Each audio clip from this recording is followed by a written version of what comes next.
What a great pleasure to be back in Barcelona. This is like one of my favorite cities. Unfortunately, my time is so short, so I'll just go right into my topic. My topic today is the implant-pros connection. And when we talk about it, when we place an implant, there are things going beyond the surgical phase, such as the abutments we'll be using on top of these implants. So which one to choose, how to choose? I will just try to give you some very simple examples that may help you in your practice as of the next day. Basically, after the implants are done, we have two ways to continue. We can either go conventional or digital. And in both ways, we can either custom design our abutments or we can copy something that will be looking more natural. Today, I'll talk about these 4 instances in 3 different patients. First patient is with the conventional way by copying the root. So this patient I treated years ago with extruding the tooth with hardly broken part in the central. Again, breaks it once more time, but this time it's impossible to save the tooth.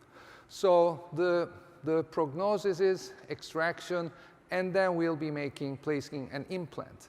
In this case, what happened is that the tooth, the crown, when he came to the office was too loose that I need to go in, make the root canals, place a post, and create the core, and then place a provisional on top of that until the time of surgery. So when the patient comes back, we start the surgery, meticulously extracting the teeth. I'm not going to talk into these details. There were some excellent lectures since yesterday. And once the tooth is extracted, we'll be using the surgical guide, and I'll come back to that in the next case, and position it in the mouth, and you can't go wrong after you place your surgical guide. So through that, we're placing the implant into the patient's mouth, just following the drills we need to use. And finally, now it's time for us to place the implant. But before that, what I did was, in the meantime, is I took this provisional out, I made the impression of this prep teeth, and then after the tooth has been extracted, I simply dipped it into the silicone impression that we took right a few minutes before the surgery. And then with that, actually what I'm creating is that I'm carrying the whole tooth, not only the crown, but with the root into the impression. So in this case, what happens is that now I'll make a second extraction, but now instead of the mouth, from the model out, that gives me the exact shape, original shape of the existing root. So the practical way to transfer it is making a Duralay transfer. And with that, what I want to do is, as soon as I position, place, and screw my impression coping, I will simply engage this over this Duralay. That will give me the exact position of my implant, and simply unscrew my impression coping. And when I have this in my hand, I will simply bring it back and position into the model. So basically, what we created here, we duplicated exactly the same condition into our model. And in this case, we created an emergence profile of this abutment, which is exactly mimicking our natural root surface. So while I'm doing these chair side, Eric is working on placing the augmentation materials, the connective tissue, right into the socket to thicken up the soft tissue. And then what happens is that we finalize the additive connective tissues and simply bring this type of an abutment over the tooth, just leaving it for healing. And once this is done, during the time, we kept the patient with a Maryland bridge, and this is 1 week, this is like 1 month after, and this is 5 months after. The surprising thing is, like, when the patient came here, everything was perfect. I didn't need to make another impression, and indeed, I already prepared the original abutment and the crown. So what we are doing here is that we're taking out the temporary abutment and simply positioning the permanent abutment and a plastic crown, provisional crown, on top of this. So this is in 20 minutes when the patient came to unscrew the provisional abutment. The reason why I'm still on this is that he's still on ortho, and it doesn't allow me to do the best anterior guidance, and it will be done maybe in a few months. So coming back to the main topics, in a case where I can go digitally, I can still go custom design or copy the root. How do I work on that? This is a patient that I treated back in 1997, and we treated the patient with veneers. So simple enough, we followed all the steps that I've been talking since years. Unfortunately, that was a crown, a very heavily cemented post. We just prepped through that, which was okay, and this is him this year, but this was just before he broke this central. But this time, it was broke badly. And what happened here is that besides the thing we're missing here, there's a huge crack in that part, which means the tooth needed to be extracted. So this is what we do. This time, Junaid, my dearest friend, who's been working with us for together 30 years, he is doing the implants here, extracting it slowly. Always lately, we started using the guide, which is the best thing we ever had, and then positioning the guide, placing the drills through the guide, placing the implant, and covering up. So once we've been through these steps, what we will be doing basically is that Junaid will take a connective tissue graft and position it. But what he is doing here as a small difference is that he is de-epithelializing the tissue over here, front and back, leaving the epithelialized portion in here so that it will be like a socket preservation, which will be resistant to anything that may happen here in the mouth. So after that, we wait for healing, and then it's my time going to be involved in this case. In 16 months, we have amazing tissue healing here, tons of soft tissue, and simple enough, we kept the patient with a sort of Maryland bridge during this healing process, and at the end, this is what we got. So uncovering the implant was so simple for Junaid, just a simple cut, and what I did is I simply positioned my tie base. We digitally scan this, and if you want, of course, instead of this, which fits perfectly in the position, we can go with the conventional way and just do regular silicone impressioning. So it's your call. I just try to explain what we did digitally. And in this time, what happens is that here, I'm going to go digital, and what I'm going to choose here, I'll follow two ways in this patient. First one is the custom design, and that can be like really chairside. You just make the digital impression of the extracted soft tissue, tie base, and the bite.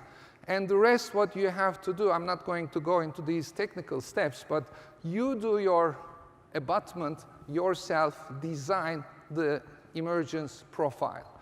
So when we do that, things are so easy. If you want to check it quickly, you can just mill it out of Telio, for example, in 15 minutes, and then you try it.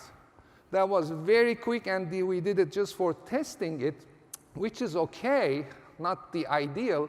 The worst case scenario, what you can do is you can manually reshape it and then bring it to the form that you would love the best.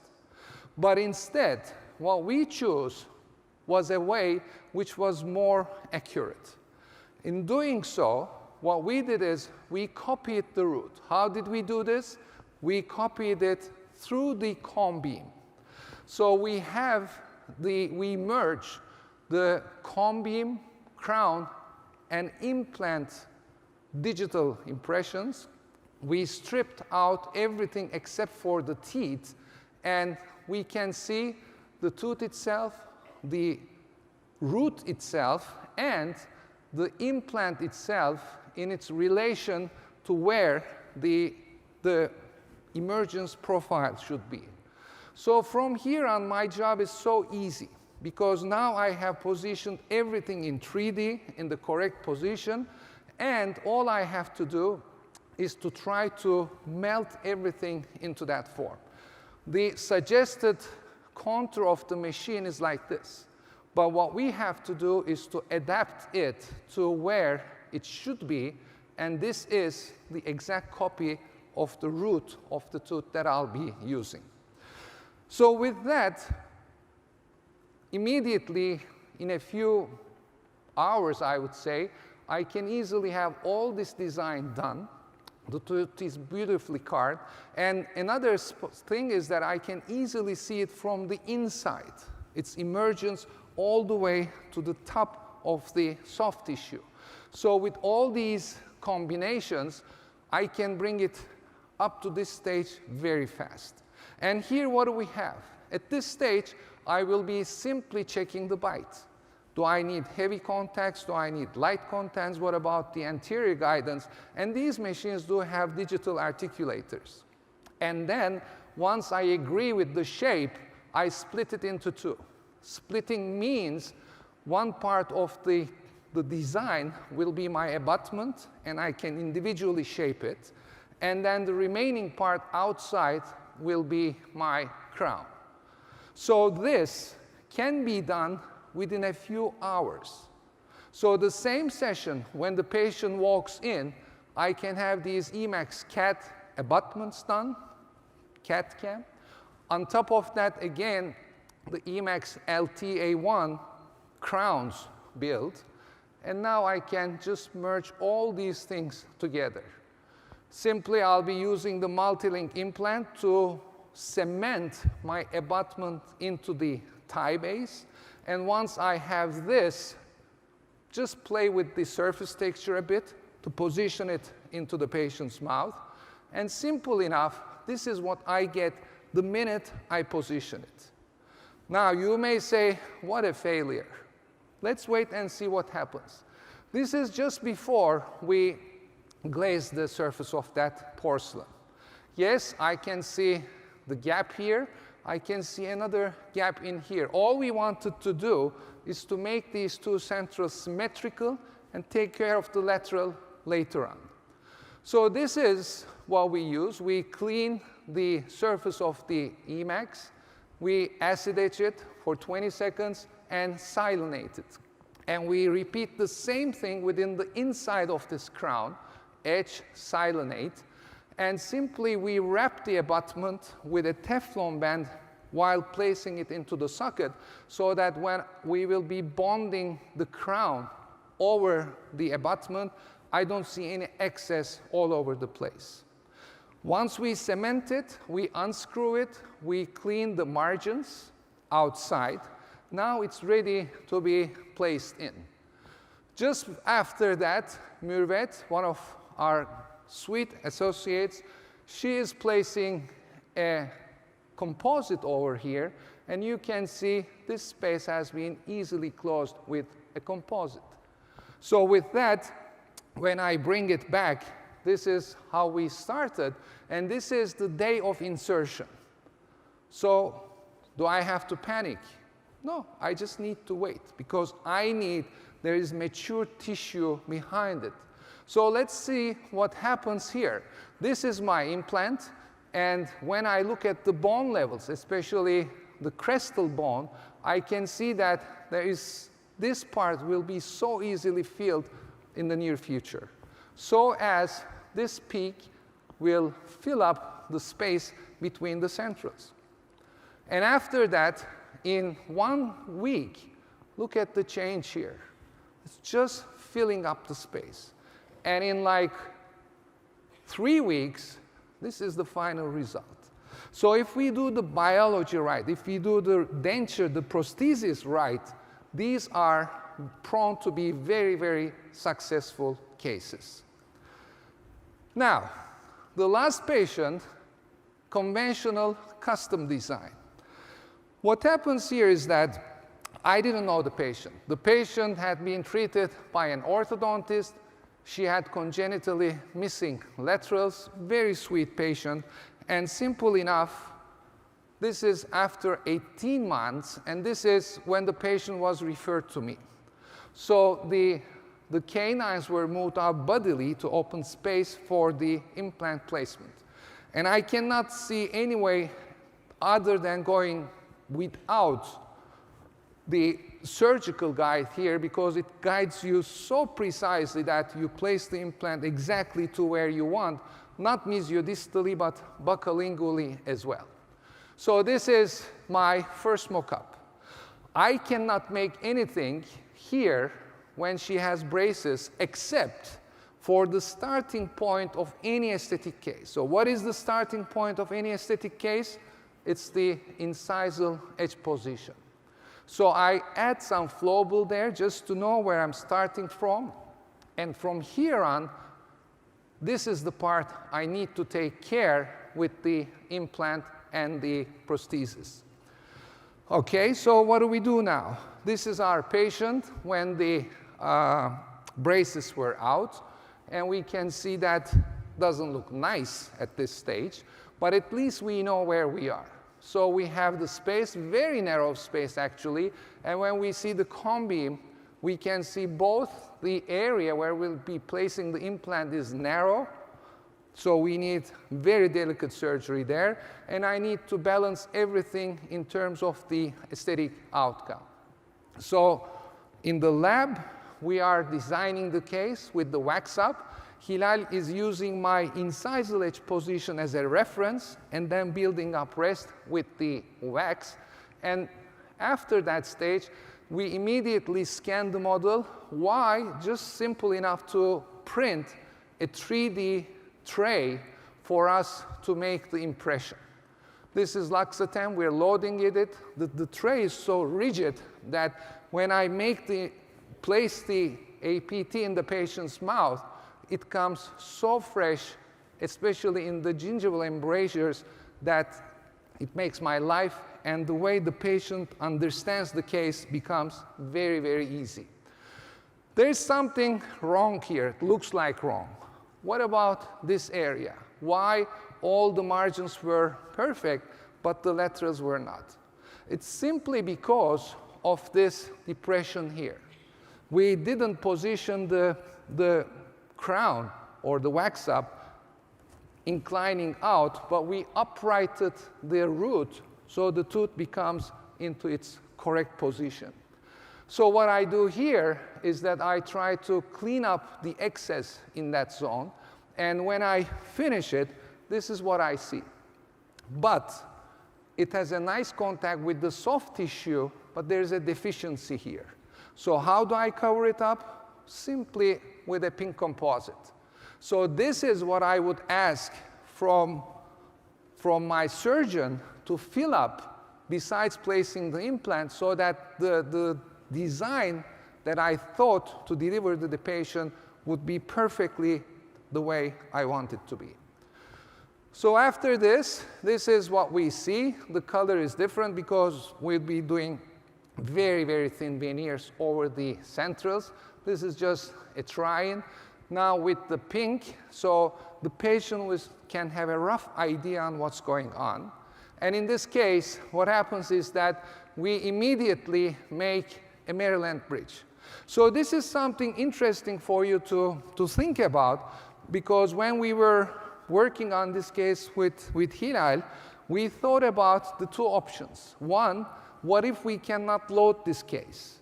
If we cannot immediately load it, we'll use this as a Maryland bridge. We'll just fill up the inside and just position it over the natural tooth. And if we can load the implant, it's going to be a different story. So again, with the help of Louis, we're designing the M-guide. M-guide comes back to the chair side, but how they send the MIS, how they send you the guide is beautiful, because they don't only send you the guide itself, but they send you the stereolytic model of the existing mouth. So you almost have the most accurate impression in your hand just before you start anything. So with this, we start surgery. Eric comes on into the stage. He starts taking out his big chunk of soft tissue, connective tissue grafts, using the drill, positioning creating the site. However, this part is very critical. So if we take too much bone out, we'll be losing a lot of precious material to hold our implant. So at this stage, my dearest Junaid comes into the stage, and they enjoyed this surgery so much working together that he goes in with a condenser. So when you expand the bone with a condenser, there's no way you're losing that precious bone. And after that, simply the implants will be positioned, and the stability of this implant limit will be very, very strong. So after this is completed, we're coming to the provisional part. We'll be immediately loading this case. And how do we go with this? Once we place the cylinder to make our provisional, the Maryland bridge Hilal prepared for me will be used exactly at that spot. What do? We will open up the inside of this Maryland bridge. We will position the wings to the adjacent tooth, which will stabilize it exactly at where it should be. And once this is done, what we have to do is simply capture that provisional. So when we capture this, and when we take it out, we will simply have this connection. It is the correct position of the crown with the correct position of the implant. However, when we look at from the side, the missing part, which is here, has to be filled. So one part has to be filled by us in the Prostho section, and the other side has to be filled out by the surgeon by placing more connective tissue grafts to balance it. So thanks God we have this guide of the wax up to start with, so we knew where we were going from the beginning. Eric is placing the soft tissue grafts now according to our design. And after this, simply, this is what we do with my dearest Hilal. This is something very funny. All of a sudden, it came to our mind that we have to use this model for somehow. And that made our life so easy. So what Hilal is doing now is you can see the two pieces here. And through that two pieces, he's trying to seat this over the stereolytic model. It already fits. So once this is done, he will take a burr and he will do guided, I wouldn't say surgery, but guided drilling in the lab so that he will go through that and open a hole in that model itself. So that we will be using, you can see inside out, and that we can use easily to keep that impression post analog in position so that once we log it in here and we block it, this is what we will be getting. It's as if we took the analog, placed it into a stone model, but we didn't waste a minute. This is what we're doing while the patient is having surgery the next door. So this is, again, a same day happening, what I'm trying to explain to you. So in that, once we completed all these, simply we go to the next stage, and this is the captured one, and this is how we fixed it on the model, but with the right contours now. And then this is the contour we wanted to create. And simple enough, we're just screwing it in at the day of surgery. This is in, the second one is in, so everything is nice and quiet. We had the right amount of bone, we had the right amount of soft tissue, and correctly designed provisionals, which I think is one of the most important things for you to design everything from day one.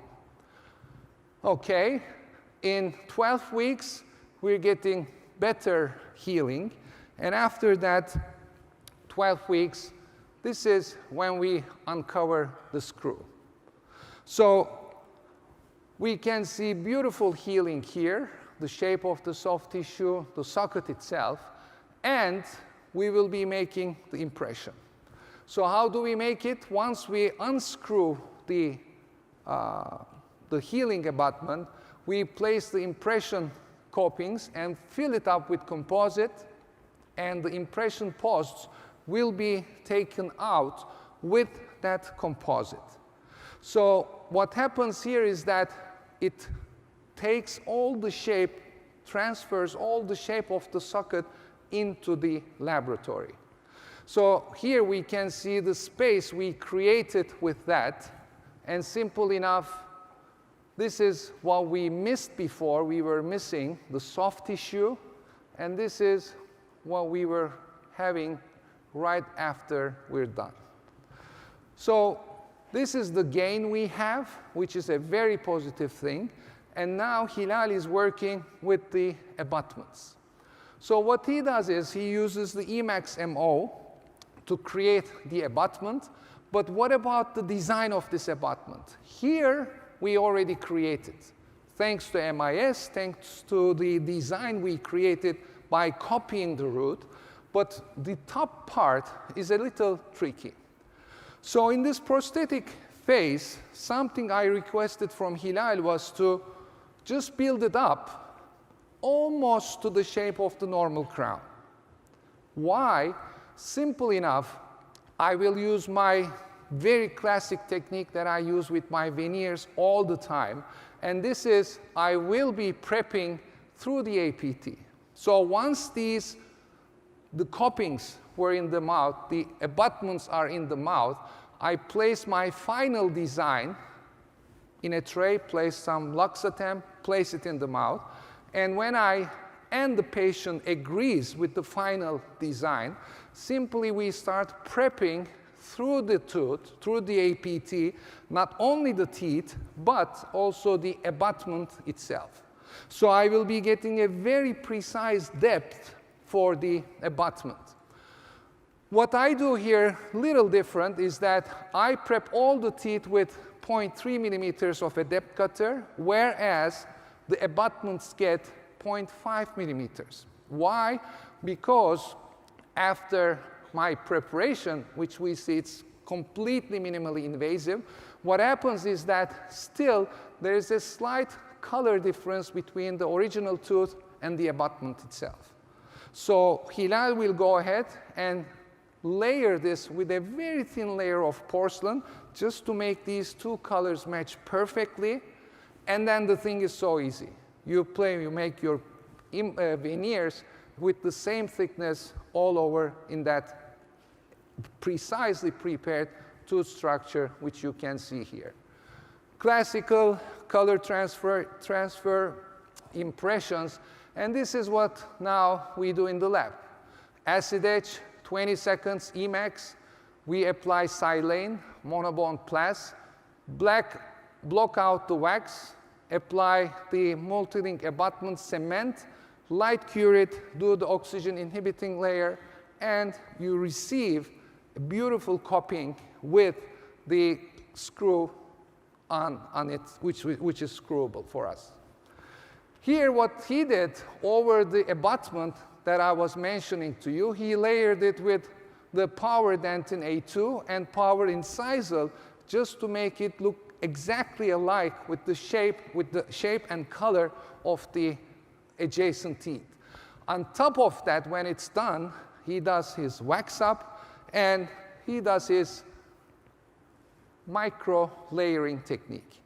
So Hilal is not an amazingly talented ceramist. He's a sweet sweetheart, and I think there's, in my knowledge, nobody in the world documenting these cases better. So I would like to thank him again for his time that he puts into, besides his amazing work, into documenting these things, so we all share it together. And then these are the veneers done over the abutments, and now we can see the abutment and the veneer outside with the beautiful surface texture. This was how I started. That was our base point to start our mock-up, and this is what Hilal finishes with the porcelain. So this is the look from the lips, half smile, full smile, and bigger smile. And with that, when we look at the final restorations, we see a beautiful integration of white and pink. Every space is filled in the way we want it to be. The design of this porcelain is the way we want it to be. But all this happened just because we planned it from day one. So at the end, this is a very, very happy patient and a very happy dentist myself, not only finishing this case like this, but having amazing friends and team like that. So you heard me many times as maybe Galip Gürel, but always in every case, I had an amazing team working with me. So I cannot thank them enough. I cannot thank you enough for being with me today here. Thank you so much.